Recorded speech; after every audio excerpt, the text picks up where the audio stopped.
Hi there, this is Dr. Lisa Vogue with another episode of The View From Here. Today the view from here is of what I like to call Springter. So it's April 21st and it's theoretically been spring for about a month here in southwestern Ontario. But we've had a lot of cool weather this week, and you can see that I'm wearing my winter coat. Ahead of me here, I'm going to try and show you.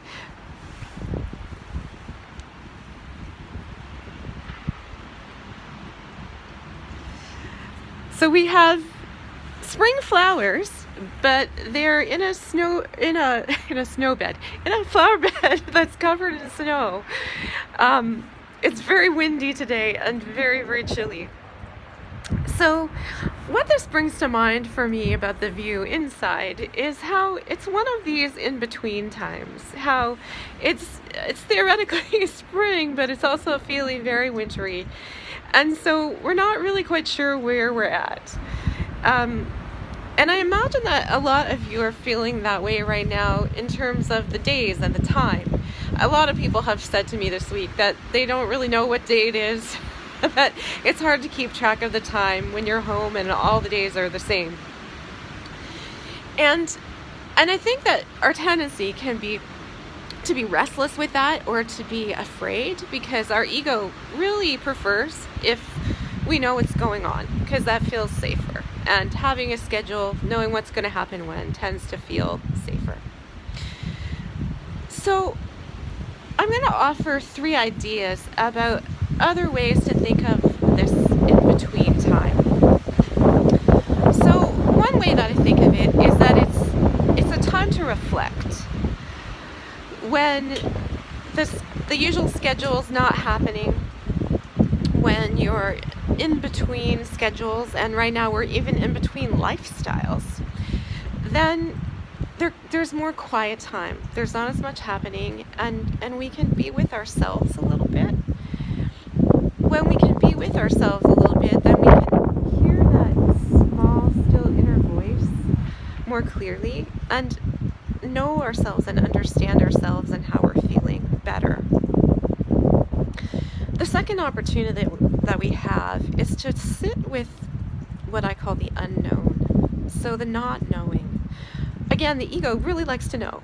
The ego wants to know what's happening and when and why. And sometimes we just don't. And this is what's happening now for many of us. All of our usual activities are canceled, and we know that life is not what it used to be, and we know it's not going to be exactly, but we don't really know how or what that's going to look like. And again, that can be challenging, right? Part of us wants to fight against that, or wants to know the answer. And I know I'm someone who always wants to know the answer.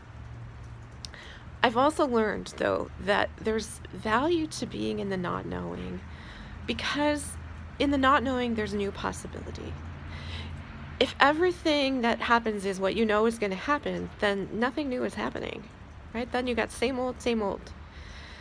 And if we can allow ourselves to be in the place of not knowing, then we have the opportunity for something new to come in, for the universe to work on our behalf, or serendipity, if you want to call it that.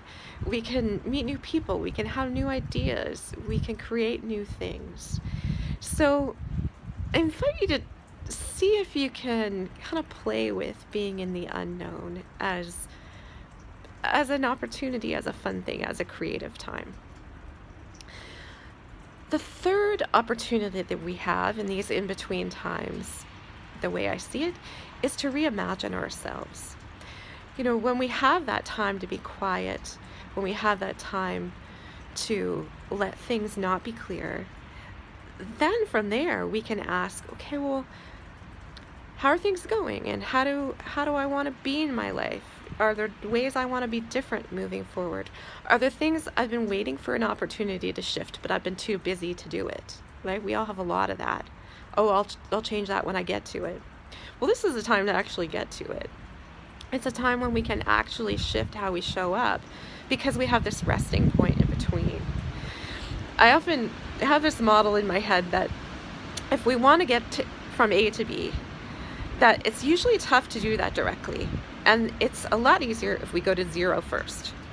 So this is one of those zero times. It's that time of the unknown, a time of potential, a time when you have time to listen and really listen to what you want to bring into your life, into your world, into yourself.